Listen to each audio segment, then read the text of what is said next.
तो last time क्या बच्चे बैचलर लोगों ने स्लेटर्स रूल पढ़ के रखा है क्या? Slater's rule, did you finish the Slater's rule?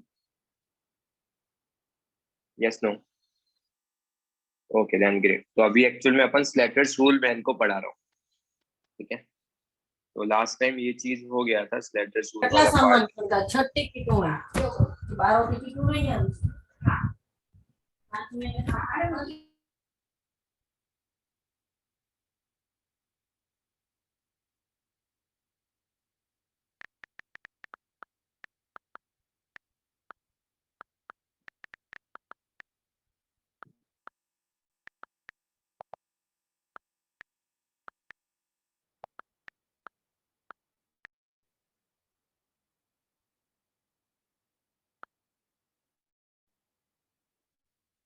तो लास्ट टाइम मैंने तुमको कुछ होमवर्क दिया था।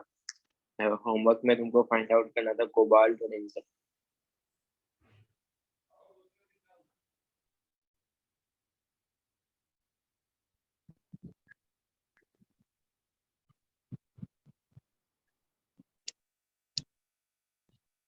अपना माइक ऑफ रखो ना, कौन है बार बार जो माइक ऑन कर रहा है?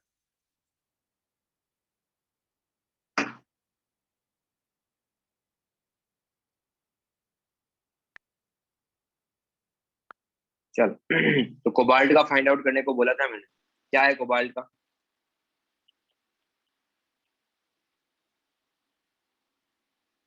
कोबाल्ट का सिग्मा।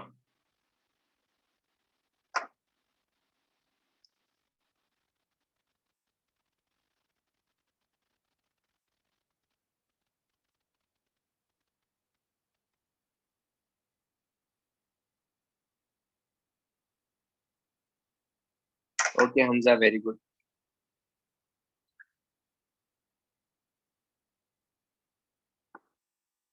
ओके बैनी बोलो। यस बैनी बोलो।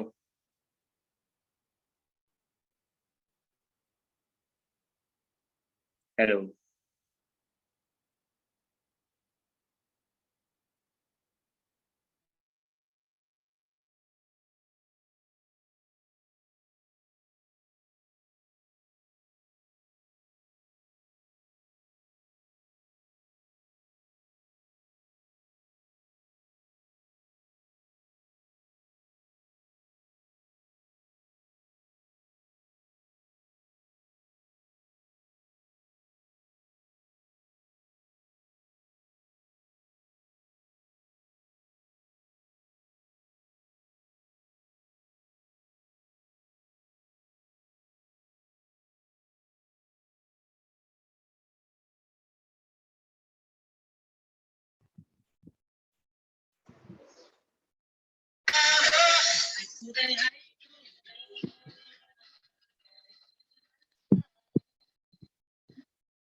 Hello, am I Audible?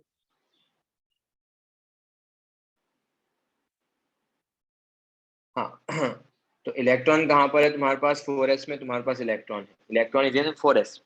4s में टेस्ट इलेक्ट्रॉन है, रिमेनिंग इलेक्ट्रॉन कितने हैं? 1।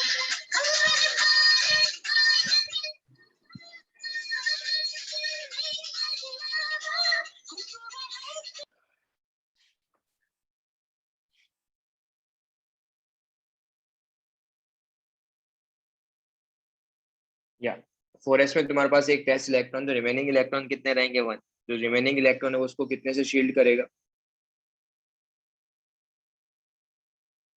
रिमेनिंग इलेक्ट्रॉन कितने से शील्डिंग करेगा उसका? 0.35 से। Very good. n-1 में कितने इलेक्ट्रॉन है? n-1 में कितने इलेक्ट्रॉन है?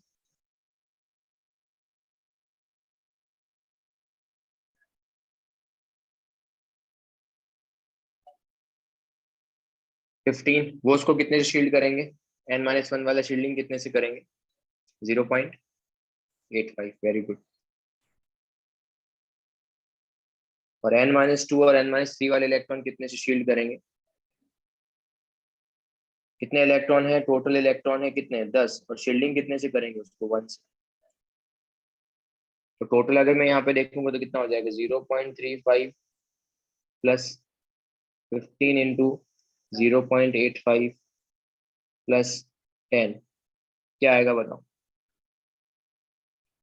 23.1। ओके सिद्धांत, वेरी गुड। तो कोबाल्ट का एटॉमिक नंबर कितना है? 27। और सिग्मा कितना है? 23.1। तो यहाँ से ये कितना आ जाएगा? ये आ जाएगा 3.9। अगर तुमको याद हो, Fe में लास्ट इलेक्ट्रॉन पे निकाला था लास्ट टाइम, Fe पे लास्ट इलेक्ट्रॉन पे कितना आया था? 3.75। यहाँ पे कितना आ रहा है? यहाँ पे you are getting 3.9। If you move from Fe से कोबाल्ट की तरफ मूव करेंगे for D block element, if you move from Fe to cobalt, तो जेड इफेक्टिव कितने से चेंज हो रहा है? Z effective increases by, sorry, Z is increases by, atomic number कितने से बढ़ रहा है?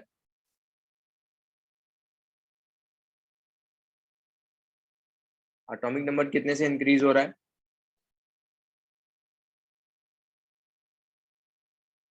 Fe का एटॉमिक नंबर 26, कोबाल्ट का एटॉमिक नंबर 27। जेड कितने से इंक्रीज हो रहा है? 1 से। तो जेड इज इंक्रीजेस बाय 1। और जेड इफेक्टिव Fe का कितना था? Fe का था 3.75, कोबाल्ट का है 3.90। तो जेड इफेक्टिव कितने से इंक्रीज हो रहा है? जेड इज,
तुमको स्क्रीन दिख रहा है क्या?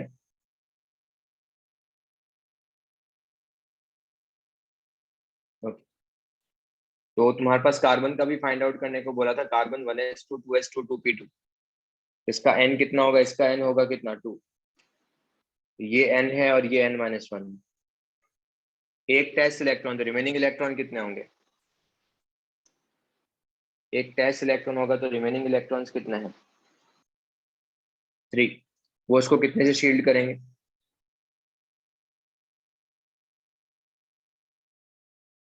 0.35 से। और n-1 में कितने इलेक्ट्रॉन है? 2। वो उसको कितने से शील्ड करेंगे?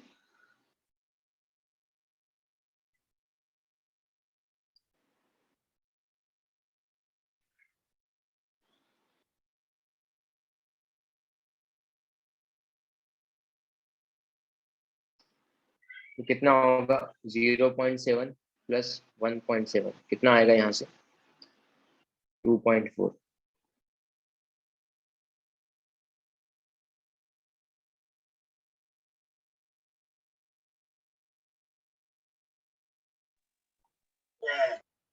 तो जेड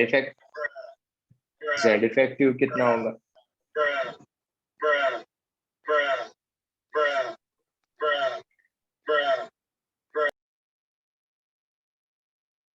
एक मिनट।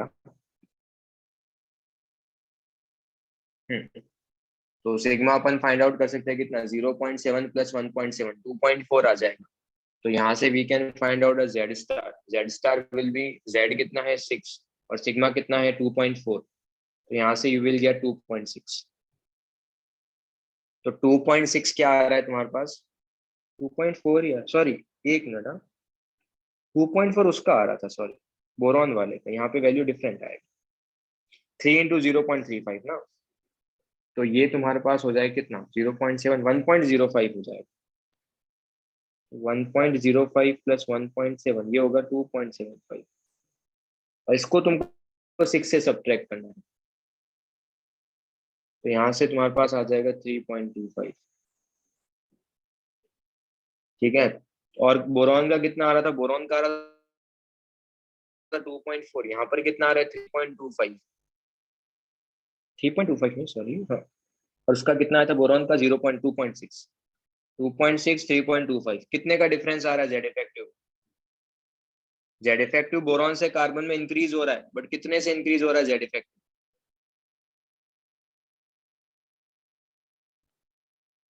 1.75 से कहाँ हो रहा है, 0.65 से ना। अच्छा, 2.6, 3.25।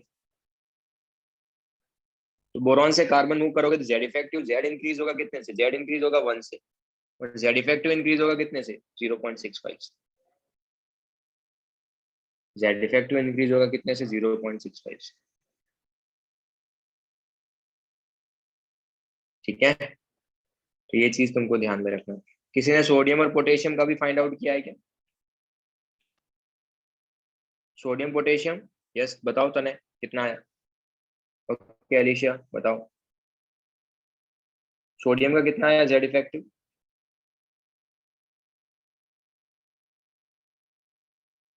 2.2, वेरी गुड।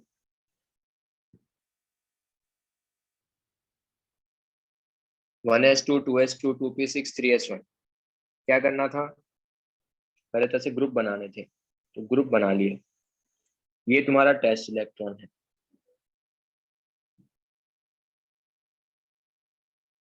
तो अगर ये टेस्ट इलेक्ट्रॉन है तो इसका एन कितना होगा? ये n3 है। तो n2 को मैं क्या बोल सकता हूँ? अगर इट इज द n3 ना, तो ये तुम्हारे पास होगा n-1, ये तुम्हारे पास होगा n-2। n में एक ही टेस्ट इलेक्ट्रॉन, एक ही, और कोई रिमेनिंग इलेक्ट्रॉन है ही नहीं। n-1 में कितने इलेक्ट्रॉन है? In n-1 how many electrons are there? 8।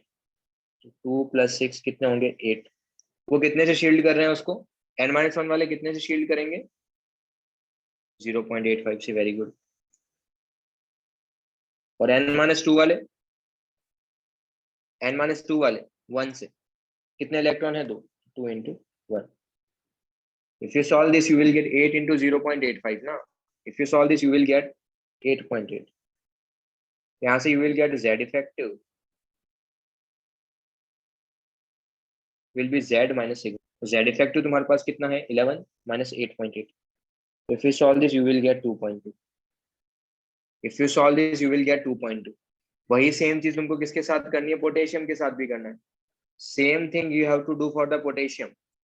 Potassium के साथ भी यही सेम चीज करनी है। अगर पोटेशियम के साथ फाइंड आउट करोगे तो कितना होगा पोटेशियम का, बताना। पोटेशियम का भी 2.2 ही आएगा। जिसने भी सॉल्व किया, मैं फिर से पोटेशियम का सॉल्व नहीं कर रहा, बिकॉज पोटेशियम का भी you will get the same thing. अगर जेड इफेक्टिव तुम पोटेशियम का फाइंड आउट करोगे तो you will get the same thing.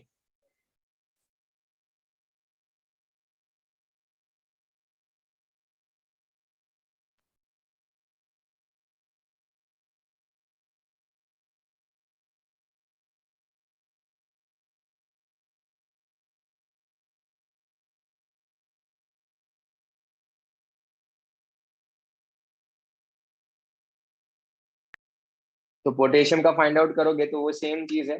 Same चीज कैसे हम कैलकुलेशन करेंगे अपन? तो यू विल गेट 2.2। तो 2.2 का मतलब what we can say that अगर तुम टॉप टू बॉटम कभी भी मूव करोगे, from left to right move करोगे तो डी ब्लॉक में 0.15 से बढ़ेगा, पी ब्लॉक में 0.65 से बढ़ेगा। बट अगर सपोज तुम टॉप टू बॉटम कभी भी मूव करोगे तो सोडियम से पोटेशियम जेड इफेक्टिव ऑलमोस्ट क्या आ रहा है, सेम। जेड इफेक्टिव क्या है, ऑलमोस्ट कांस्टेंट है तुम्हारा। तो अगर मेरे को फाइनल टेबल अगर तुम्हारे साथ बनाना है तो I can simply say that final table में क्या होगा, ये this is the final table, जो रिजल्ट्स है, जो अपने काम का चीज है वो है ये नेक्स्ट जो अपन लिख रहे हैं अभी। एक मिनट, हाँ।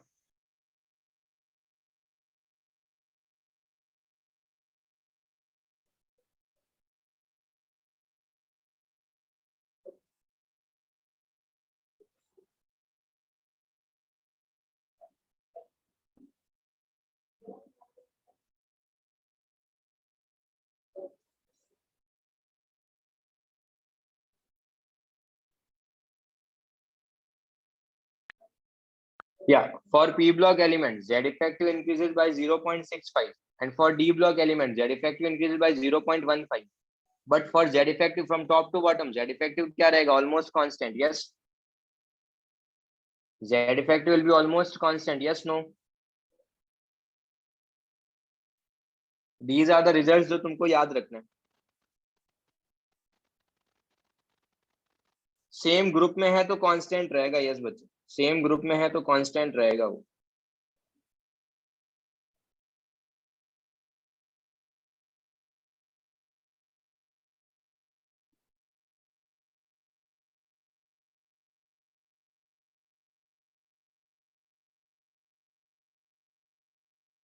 चलो, तो ये एस और पी का हो गया। एस और पी के रूल्स पढ़ लिए, अब डी और एफ के लिए रूल्स पढ़ लेते हैं।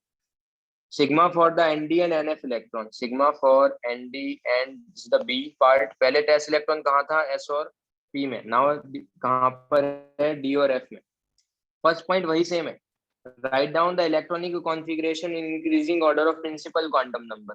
प्रिंसिपल क्वांटम नंबर से इंक्रीजिंग ऑर्डर में तुमको लिखते जाना है, फर्स्ट थिंग।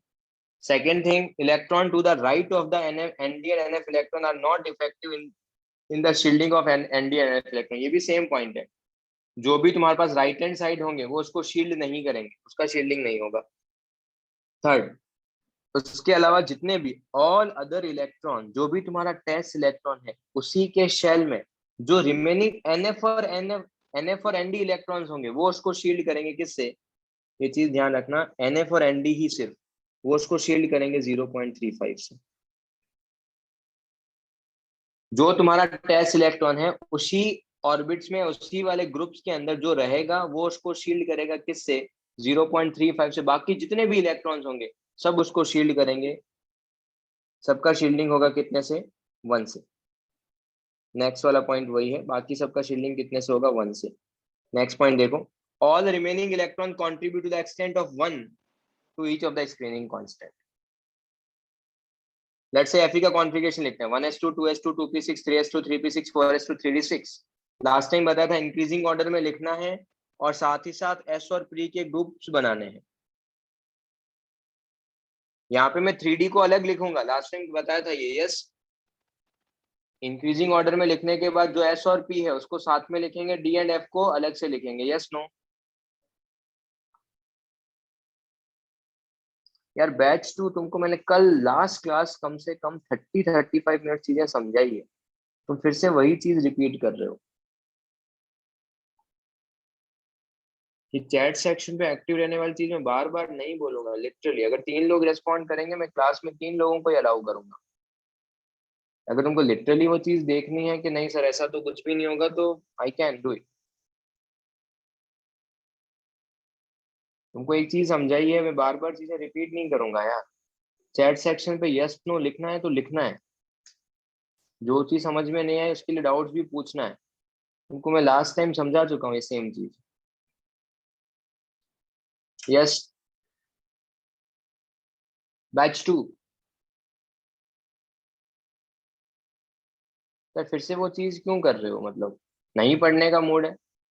हाँ, अगर तुमको पढ़ने का मूड नहीं है ना कि सर नहीं हो रही पढ़ाई, सर आज मूड नहीं कर रहा, तो पहले बता दो यार क्लास के पहले ही कि सर नहीं पढ़ना है सर आज, या सर मन ही नहीं कर रहा।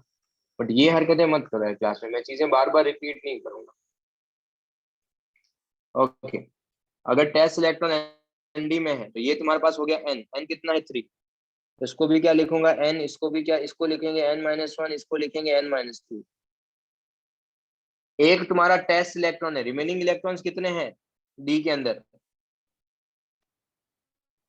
3d6 में एक तुम्हारा टेस्ट इलेक्ट्रॉन है, रिमेनिंग इलेक्ट्रॉन्स कितने होंगे बच्चे, वही चीज बता रहा हूँ डी के अंदर, क्योंकि डी के रूल्स अलग हैं, डी के रूल्स अलग हैं इस बार।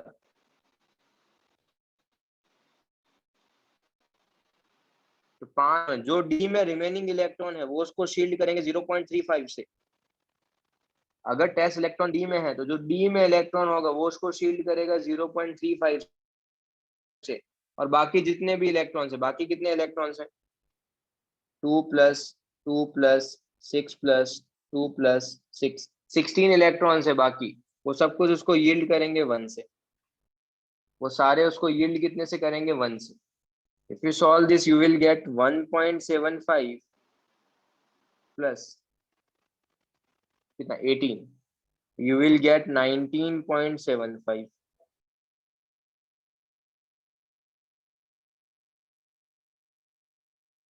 you will get 19.75।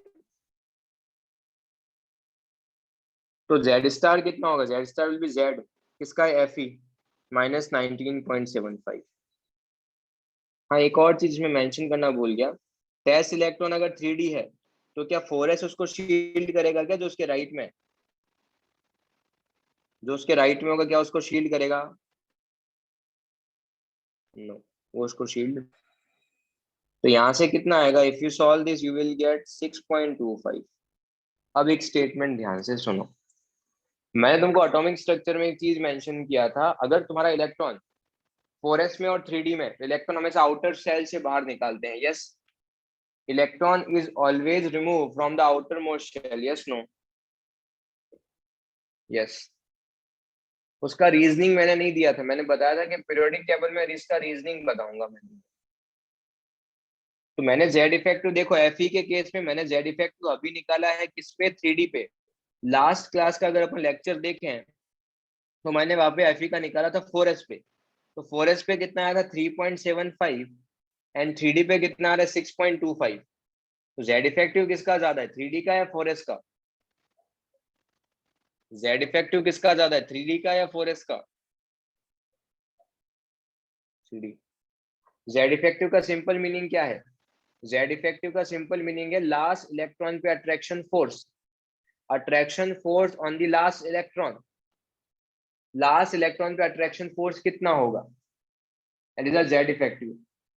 तो इसका मतलब अट्रैक्शन फोर्स किस पे कम लग रहा है, 3d या 4s, 4s। तो कहां से इलेक्ट्रॉन को रिमूव करना इजियर है, if you want to remove one electrons तो कहां से निकालना इजी है, 3d से या 4s से, 4s से।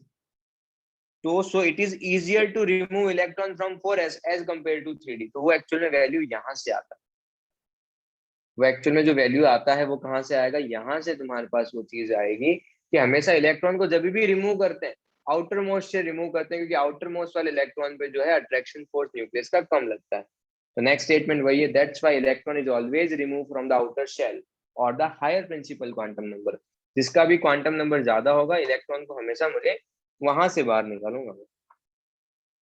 क्लियर बच्चे लोग सबको ये पॉइंट,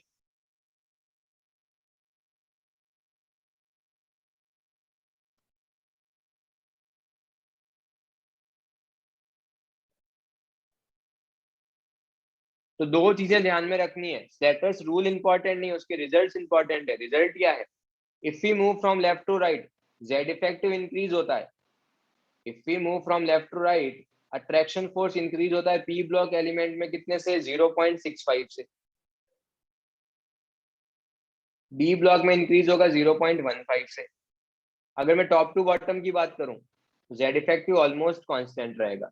इसका यूज करने वाले हैं एटॉमिक रेडियस फाइंड आउट करते टाइम। और सेकंड रिजल्ट क्या है कि जो वैलेंस शेल इलेक्ट्रॉन होता है वहां पे अट्रैक्शन फोर्स कम लगता है, इलेक्ट्रॉन को हमेशा मैं वहां से रिमूव करूंगा, आउटर मोस्ट शेल से। Electron is always remove from the outermost shell.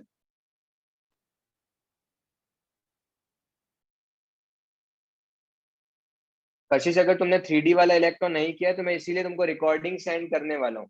I would suggest to all of you कि जो भी लेक्चर 1 से लेके लेक्चर 5-6 हो गए आई थिंक, उन सबका रिकॉर्डिंग गो थ्रू करना है तुमको। वहां पे मैंने 3D का बता के रखा है। उसके बाद भी अगर बैच 1 में प्रॉब्लम फेस करोगे तो I will schedule one doubt lecture for to all of you and we will discuss it. Okay okay Kashish, I think Kashish is saying something. Yes. Okay, चलो। और ऑलवेज ट्राई कि message to everyone करो। मैं again चीज बोल रहा हूँ, ठीक है। तो ये वाला सेक्शन जेड इफेक्टिव वाला तो हो गया। अब जो नेक्स्ट सेक्शन है, हाँ एक और चीज है, एक और चीज सुनो। अगर मैं हीलियम की बात करूँ, ये रूल्स भी स्लेटर्स ने दिया था। हीलियम का कॉन्फ़िगरेशन क्या होता है? What is the electronic configuration of helium?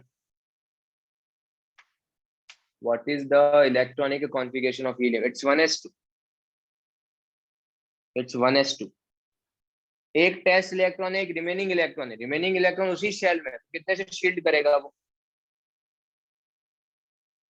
0.35 से। बट स्लेटर ने बोला कि यहाँ पे तुमको इन केस ऑफ हीलियम तुमको 0.3 लेना है। बाकी सब में ठीक है, हीलियम के केस में यू हैव टू टेक 0.3। तो अगर सिग्मा अगर इतना है तो जेड इफेक्टिव कितना होगा? क्या जेड इफेक्टिव को तुम ऐसा लिख सकते हो, जेड माइनस सिग्मा? यस। तो 2 माइनस 0.3 कितना आएगा? 1.7। अगर तुमको एग्जाम में कोई बोले कि हीलियम के अंदर जेड इफेक्टिव कितना लगेगा, यू विल से 1.7। क्या बोलेंगे अपन उसको कि 1.7 लगेगा यार।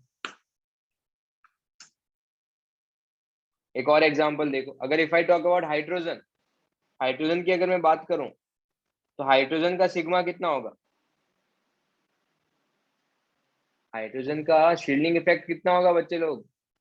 0। एक ही इलेक्ट्रॉन है, शील्ड कौन करेगा? कोई नहीं करेगा। कॉन्फ़िगरेशन क्या होगा? 1s1। तो ये भी एग्जाम में बहुत बार क्वेश्चन पूछ लेते हैं, what is the screening effect और shielding effect for the hydrogen atom? 0 होगा। इलेक्ट्रॉन ही नहीं है, एक ही इलेक्ट्रॉन। तो न्यूक्लियस अपना सारा का सारा अट्रैक्शन किसके ऊपर लगेगा? हाइड्रोजन के ऊपर। तो जेड इफेक्टिव कितना होगा उसका? Z effective is equal to Z minus sigma. Z कितना है? 1। जेड कितना है उसका? 1। 1 माइनस 0 कितना होगा? 1। Yes yes no? Okay very good. चलो now we will proceed to the next part. Z effective अपना हो गया and now we will see the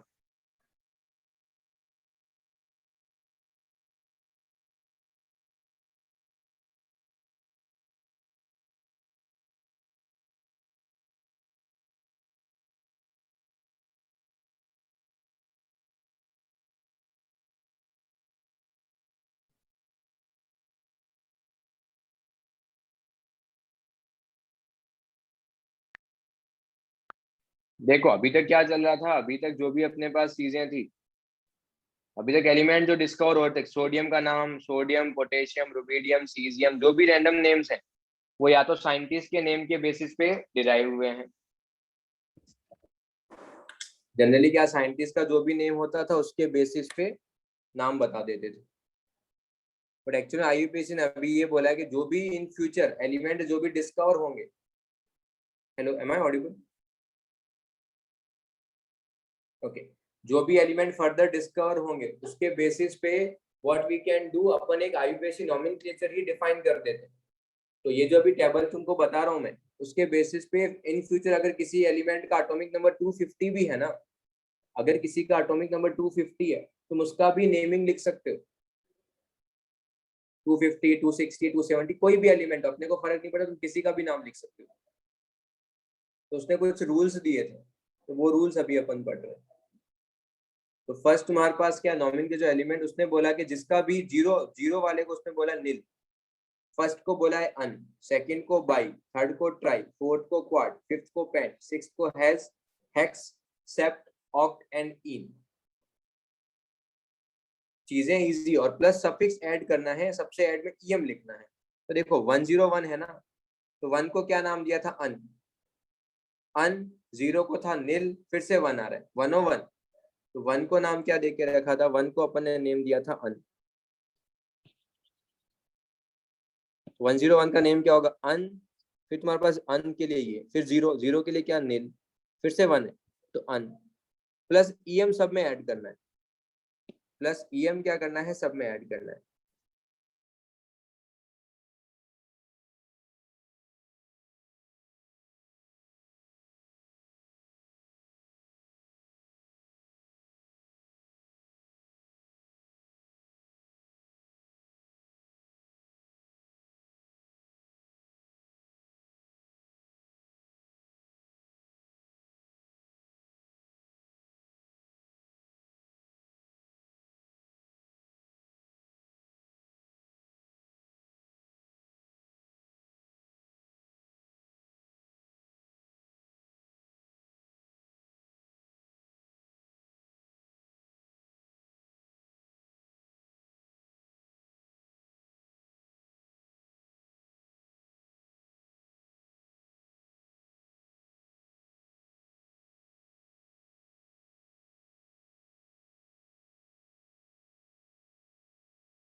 hello,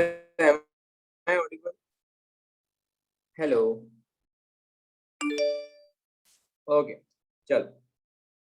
हाँ, तो क्या बता रहा था मैं लास्ट टाइम, हाँ, अगर तुमको 102 का 102 का नेम फाइंड आउट करना है तो 102 के लिए क्या बोल सकते हैं अपन उसको, 1 के लिए क्या होगा अन, 0 के लिए नील, 2 के लिए बीएम,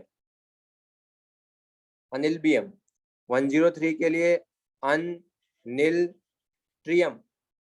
बट ट्रियम जब भी लिखेंगे तो एक चीज ध्यान में क्या रखना है, अगर ट्राई प्लस ईएम है तो 2 बार आई नहीं लिखेंगे अपन, एक ही बार आई लिखेंगे, तो इट्स ट्रियम।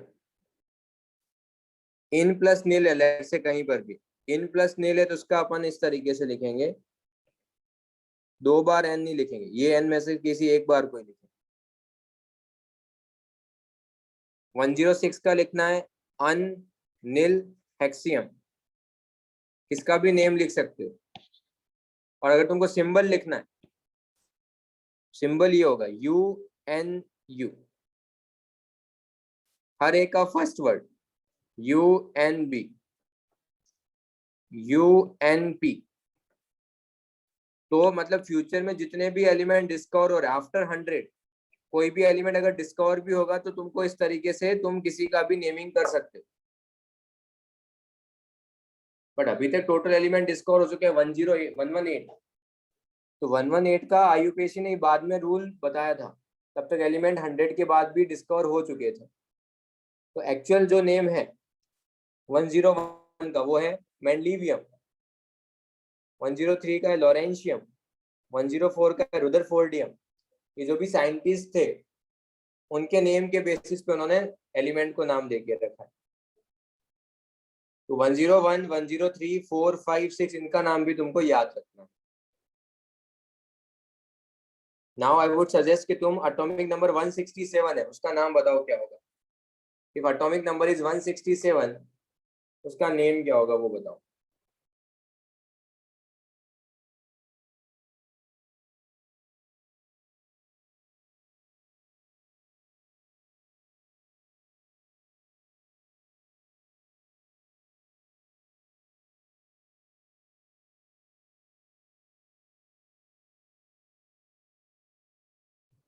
उसका नेमिंग क्या हो जाएगा? और सिंबल भी बता सकते हो। अन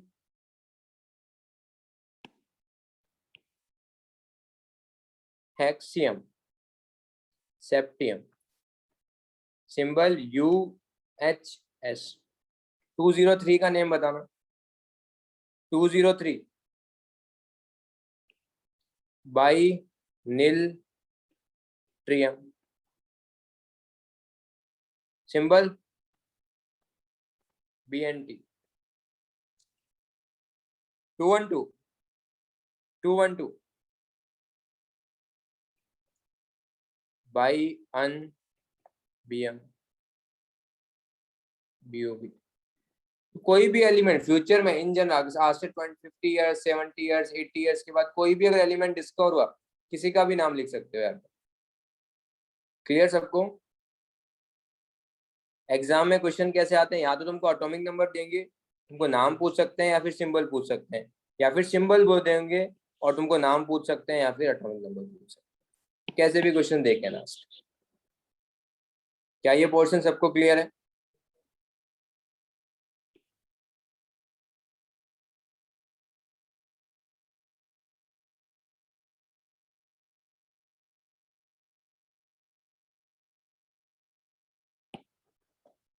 अब स्पेशली बैच 1 को मुझे कुछ चीजें पूछनी है, वो तुम मुझे बताना है पहले।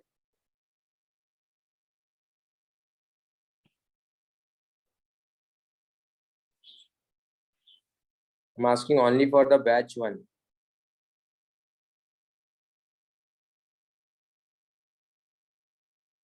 क्या तुमने ये सब कुछ चीज पढ़ी है क्या जो मैं नेक्स्ट लिख रहा हूँ?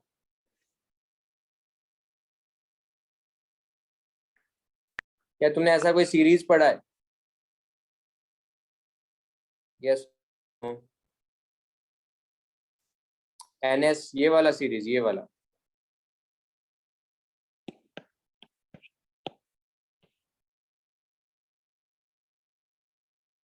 हाँ नेमिंग तो ठीक है, कोई नहीं, अब तो कर लिया है अपन ने।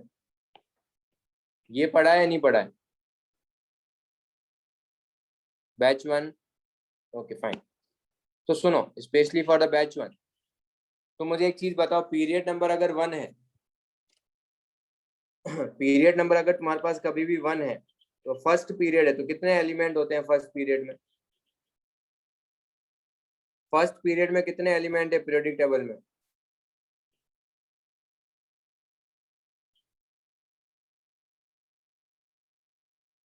2। सेकंड पीरियड में?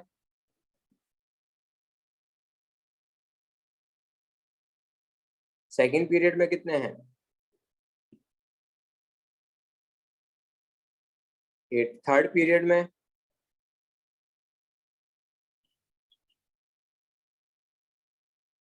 8। फोर्थ पीरियड में? फोर्थ पीरियड में 18। अब चीजें ध्यान से सुनो, ऐसा क्यों होता है उसका रीजनिंग है ये सीरीज।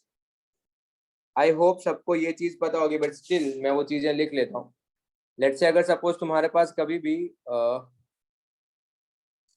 अगर एस सब शेल है,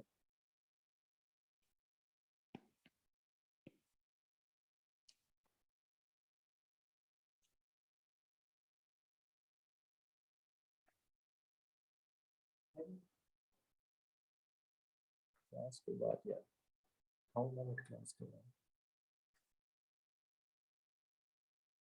सब शेल कौन सा है? एक है एस, एक है पी, एक है डी, एक है एफ। तुम जी भी लिख सकते हो, तुम एच भी लिख सकते हो। एस सब शेल अगर है उसके लिए वैल्यू ऑफ एल कितना होगा? अगर एस सब शेल है तो वैल्यू ऑफ एल कितना होगा?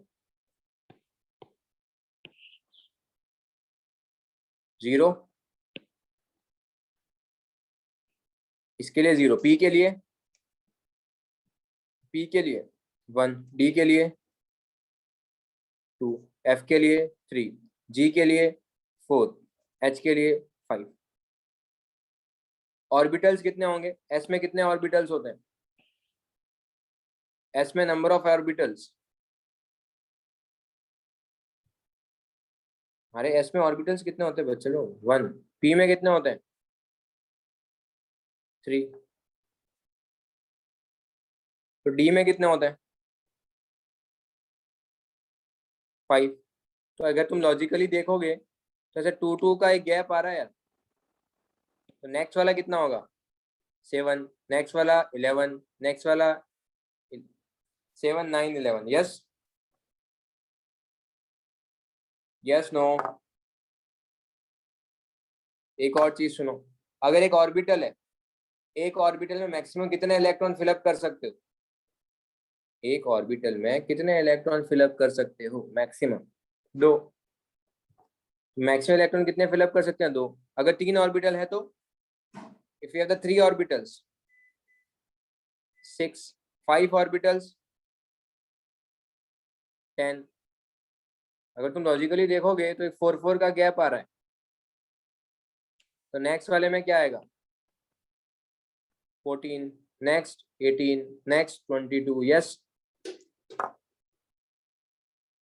Yes no?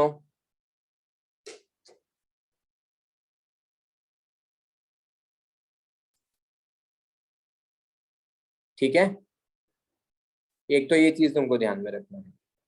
चलो अब यहाँ पे बात करते हैं, ये सीरीज में सबसे इंपॉर्टेंट क्या है? अच्छा एक और चीज, क्या 1p एग्जिस्ट करता है क्या? क्या 1p एग्जिस्ट करता है? क्यों? बिकॉज एक रूल तुमने पढ़ा होगा, L कहाँ से कहाँ बिलोंग करता है? L बिलोंग करता है 0 to n-1। यस, L का वैल्यू कभी भी n के इक्वल नहीं हो सकता और ज्यादा भी नहीं होगा। L का वैल्यू कभी भी n के इक्वल भी नहीं होगा और उससे ज्यादा भी नहीं होगा यार। तो अगर मैं 1p की बात करूं, if I talk about 1p, तो अगर मैं 1p की कभी भी डिस्कशन करें तो 1p के लिए वैल्यू ऑफ n कितना होगा? 1p के लिए n कितना है? 1, और L भी कितना है? 1। तो एग्जिस्ट नहीं करेगा। अगर मैं 2D की बात करूं, 2D का n कितना है और L कितना है? 2D का L और L, 2D का n और L दोनों 2 है, एग्जिस्ट करेगा ना? L का वैल्यू हमेशा n से कम होगा, ज्यादा नहीं हो सकता।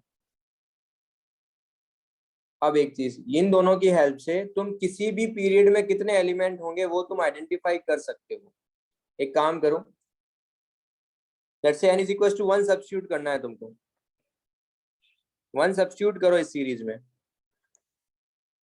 n की जगह 1 रखना है, 1s 1p 0d।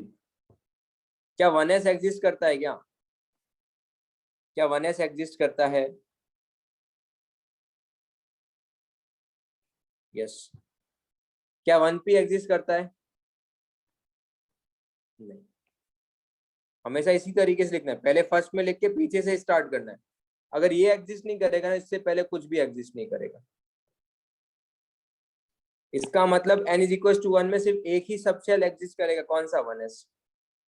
n is equal to 1 में एक ही सबशेल एग्जिस्ट करेगा, कौन सा? 1s। फिर से देखते हैं, let's say n is equal to 2 है तुम्हारे पास। Now you have n is equal to 2, substitute करो, you will get 2s, you will get 2p, you will get 1d। क्या 1d एग्जिस्ट करता है क्या? बच्चे दक्ष, n को सब्स्टिट्यूट करना है अपने को, n को सब्स्टिट्यूट करना है। n को 2 सब्स्टिट्यूट करोगे तो n माइनस 1d है, तो 1d आएगा वो। इसका नहीं तो एग्जिस्ट नहीं करेगा। इसका मतलब सबशेल कौन से एग्जिस्ट करेंगे पीरियड नंबर 2 में? पीरियड नंबर 2 में एग्जिस्ट करेगा 2s एग्जिस्ट करेगा और 2p एग्जिस्ट करेगा। फिर से देखते हैं, 3 सब्स्टिट्यूट करो एक बार, तो ये हुआ 3s, ये हुआ 3p, ये हुआ 2d। क्या 2d एग्जिस्ट करता है क्या? क्या 2d एग्जिस्ट करेगा क्या? इसका मतलब पीरियड नंबर 3 में भी कितने एग्जिस्ट करेंगे? 3s करेगा और 3p करेगा। एक बार 4 भी देखते हैं। 4 बताओ। n is equals to 4. If I talk about n is equals to 4, तो 4 सब्स्टिट्यूट करो, तो ये 4s, ये 4p। n को 4 सब्स्टिट्यूट करना है तो ये 3d, n को 4 सब्स्टिट्यूट करना है तो ये 2f। क्या 2f एग्जिस्ट करता है क्या? क्या 2f एग्जिस्ट करता है क्या? इसका इसके पहले वाले एग्जिस्ट नहीं करेंगे। इसका मतलब पीरियड नंबर 4 में क्या क्या एग्जिस्ट करेगा? पीरियड नंबर 4 में 4s एग्जिस्ट करेगा, 3d एग्जिस्ट करेगा एंड 4p एग्जिस्ट करेगा।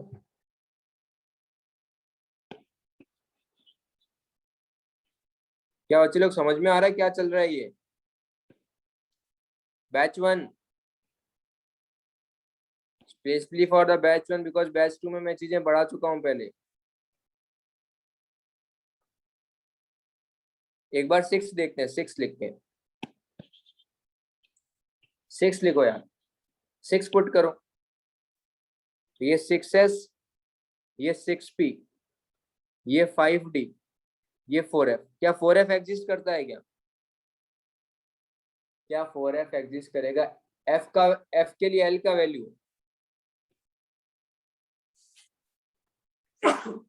सॉरी, f के लिए l का वैल्यू कितना होता है? f के लिए l का वैल्यू होता है 3। क्या 4f एग्जिस्ट करेगा? Yes no? यस। उसके बाद 3g देखो, क्या 3g एग्जिस्ट करेगा? क्या 3g एग्जिस्ट करेगा क्या?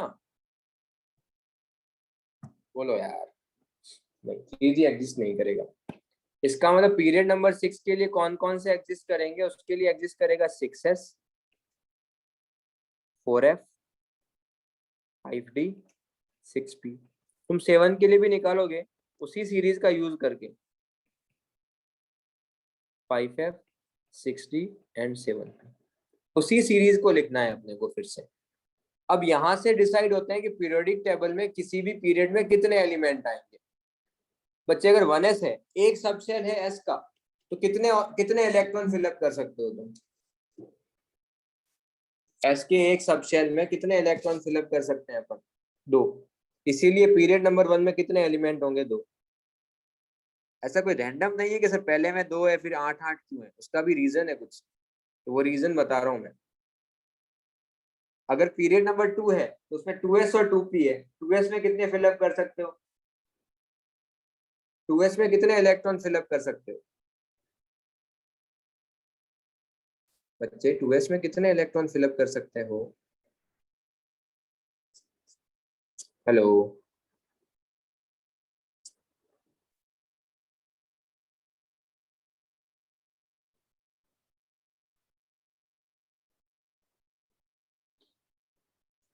पहले तो मुझे बताओ 2s में कितने इलेक्ट्रॉन फिलअप करोगे और 2p में कितने फिलअप करोगे? 6। तो टोटल कितने इलेक्ट्रॉन फिलअप कर सकते हैं अपन? 8। तो एलिमेंट भी कितने होंगे? 8।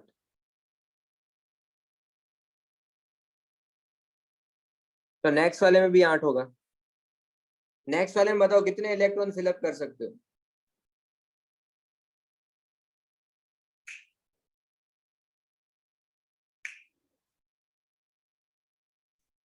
फोर एस में 2, 3d में कितने इलेक्ट्रॉन फिलअप कर सकते हैं?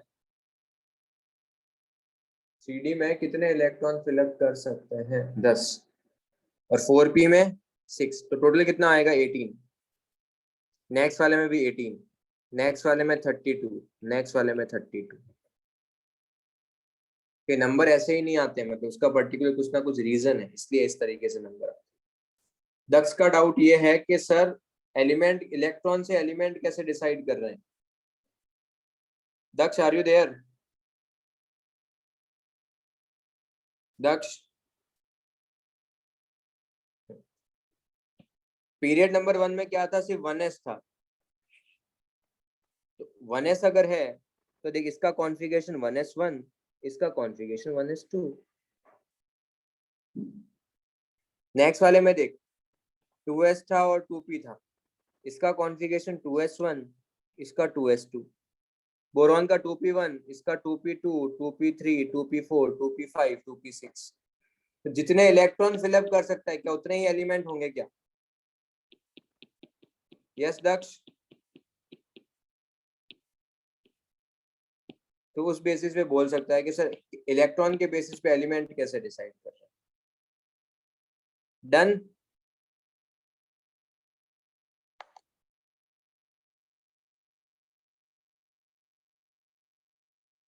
यस, एटॉमिक नंबर लार्जेस्ट वाला, यस दक्ष।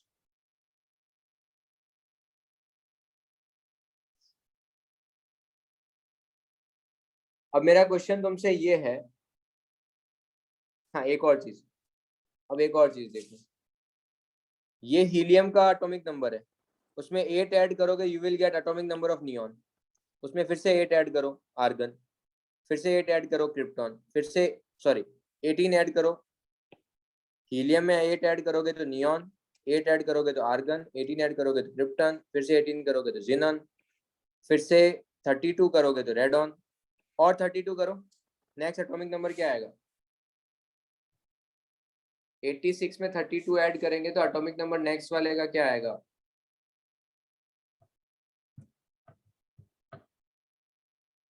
118। तो ये सारे नोबल गैस के कॉन्फ़िगरेशन है। अब मेरा क्वेश्चन ये है, अगर 118 जो है वो नोबल गैस है तो 119 कौन से ब्लॉक का एलिमेंट होगा? 118 जो है वो नोबल गैस है, तो 119 कौन से ब्लॉक का एलिमेंट होगा? वो एस ब्लॉक का एलिमेंट होगा, यस। और उसका ग्रुप नंबर क्या होगा? ग्रुप नंबर पीरियड नंबर नहीं समीरा, ग्रुप नंबर 1। अगर मेरे को एग्जाम में कभी भी पूछा तो उसको मैं और क्या बोल सकता हूँ? तो ये क्या होगा तुम्हारे पास, एक तो ग्रुप नंबर 1 होगा, एस ब्लॉक एलिमेंट होगा, और एल्कली मेटल होगा।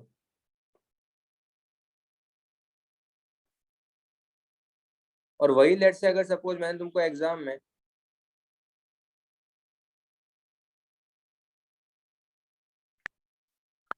लेट से मैंने पूछा कि 120 जो है, अगर किसी का एटॉमिक नंबर 120 है तो उसका ग्रुप नंबर कितना होगा? ग्रुप नंबर 2 होगा। एस ब्लॉक एलिमेंट होगा या नहीं होगा?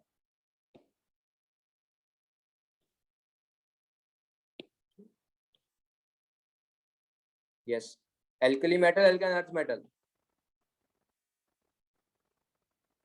इस तरीके से तुम ऐसे भी लिख सकते हो। और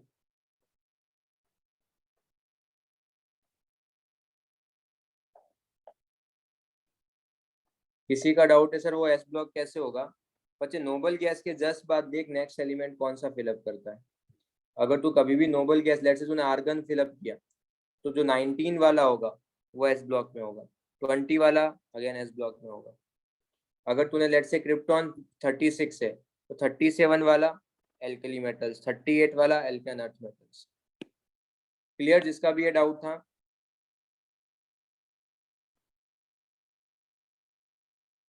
मेरा डाउट है कि अगर इन फ्यूचर अगर कभी भी पीरियड नंबर 8 डिस्कस हुआ या डिस्कवर और एलिमेंट हुए तो पीरियड नंबर 8 में कितने एलिमेंट फिलअप कर सकते हो? How many elements will be there in period number 8? ये तुमको फाइंड आउट करना है, पीरियड नंबर 8 में कौन से सबशेल होंगे और कितने एलिमेंट होंगे, और पीरियड नंबर 10 में भी कौन से सबशेल होंगे और कितने एलिमेंट होंगे।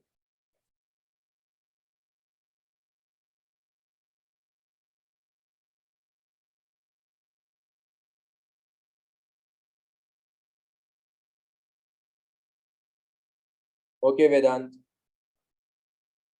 Very good. और मुझे सबशेल भी बताना है वेदांत।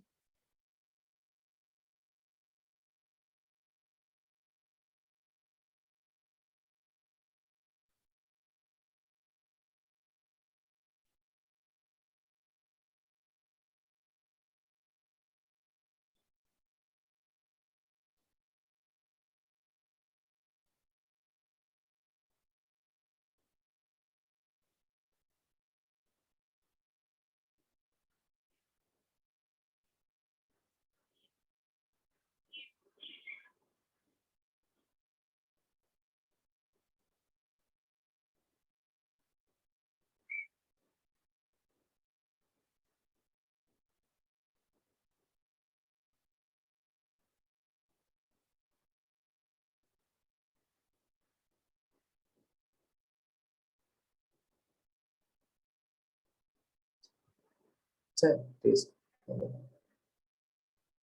ठीक है।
कितने होंगे एलिमेंट्स?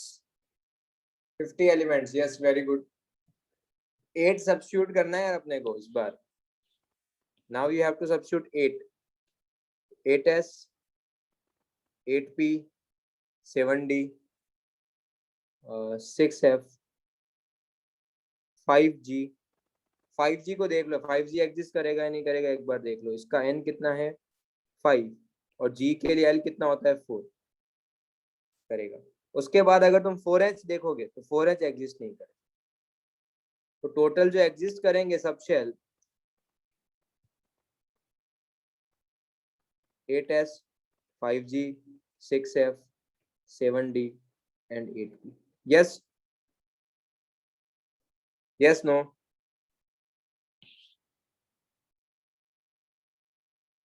इसका मतलब 8s में कितने होंगे? 8s में होंगे 2, p में कितने होते हैं 6, d में 10। आई थिंक तुमको आइडिया लग गया होगा। f में 14, g में 18, 4 का गैप आएगा। तो पीरियड नंबर 10 में जो एलिमेंट होंगे वो कितने होंगे 50। पीरियड नंबर जो 10 में जो एलिमेंट होंगे वो कितने होंगे 50। नेक्स्ट पीरियड नंबर 10 में कितने होंगे? पीरियड नंबर 10 में कितने होंगे? 98 तो नहीं यार, अलीज्ञान कुछ भी 98 नहीं होंगे यार। 10 में पूछ रहा हूँ बच्चे में। अच्छा वेदांत 98 इन 12, 12 में 98, हाँ 12 में 98 होंगे।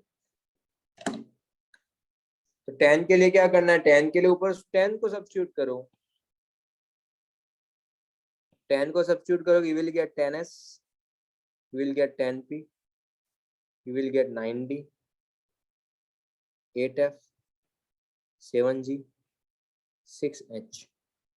उसके बाद एग्जिस्ट नहीं करेगा, उसके बाद एग्जिस्ट नहीं करेगा। तो क्या लिख सकते हैं?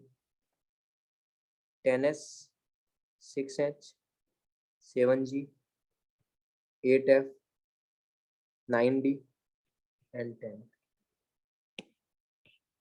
और आई होप सबको समझ में ये आता है कि h में कितने फिलअप करेंगे? h में फिलअप करेंगे 22, बाकी सबका वही 72। क्या ये पोर्शन सबको क्लियर है? Yes no? इसका एक ट्रिक भी है। ट्रिक क्या है वो सुनो। इसका एक बहुत सही ट्रिक है, उससे बहुत फास्ट आ जाए, बार बार ये करने की नीड नहीं है। 2 8 8 18 18 32 32।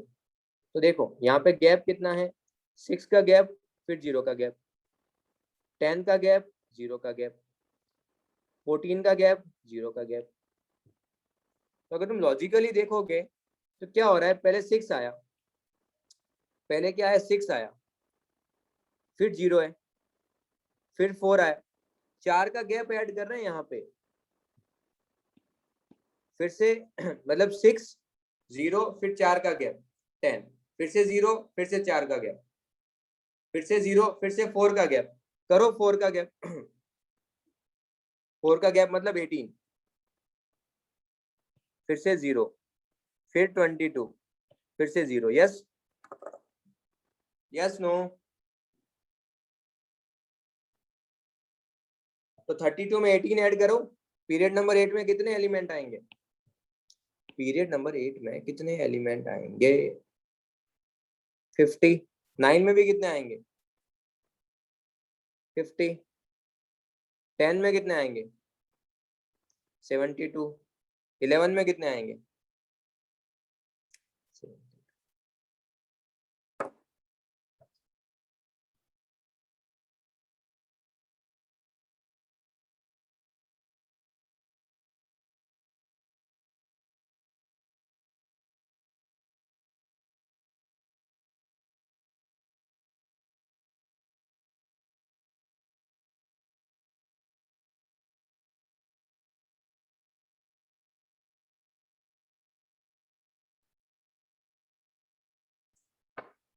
Hello, am I audible? तो यहाँ से तुम नोबल गैस का कॉन्फ़िगरेशन भी निकाल सकते हो। ये अगर 118 है तो नेक्स्ट वाला 168 होगा, नेक्स्ट वाला नोबल गैस 168 होगा, नेक्स्ट वाला नोबल गैस 218 होगा। तो अगर एग्जाम में मैं तुमको पूछूं 219, इसका ग्रुप क्या होगा, ग्रुप 1 होगा ये तो, एंड एल्कली मेटल होगा। यस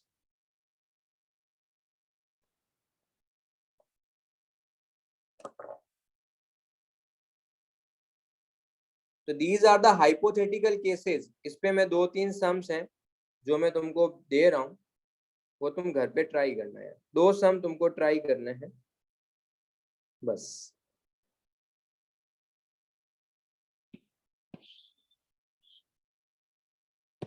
तो कल मैं रेडियस वाला पार्ट फिनिश कर दूंगा, रिवाइज करके आना नोट्स, जो भी शील्डिंग इफेक्ट है वो सब कुछ, तो वो मैं फिनिश कर दूंगा कल के लेक्चर।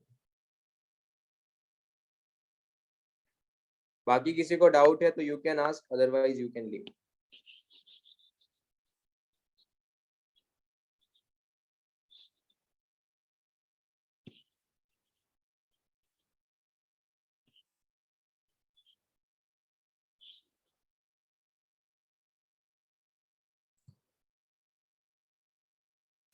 बच्चे सिद्धांत देखो, गैप बता रहा हूँ, 2 8 8 18 18 32 32। तो उसमें क्या हो रहा है, पहले 6 का गैप आया, फिर 0 आया, फिर 10 आया, फिर 0 आया, फिर 14 आया, फिर से 0 आया। एक तरीके से अगर तू लॉजिकली सोचेगा, 6 10 14 फिर 18 आएगा, 0 आएगा, 22 आएगा, 0 आएगा, इस तरीके से। तो 32 के अंदर 18 ऐड करेगा तो 50 आएगा। 32 में अगर 18 ऐड किया तो तेरे पास कितना आएगा, यहाँ पे 50 आएगा। फिर नेक्स्ट गैप कितने का आएगा, 0 का आएगा। फिर 22 का गैप आएगा, फिर से 0 का आएगा। यस सिद्धांत, यस नो, ओके। और किसी को डाउट?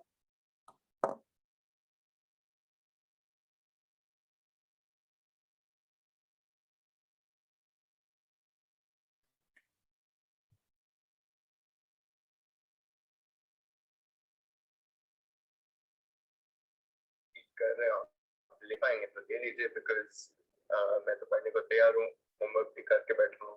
नहीं ले पा रहे तो आप अपने हिसाब से थर्सडे को ले लीजिएगा।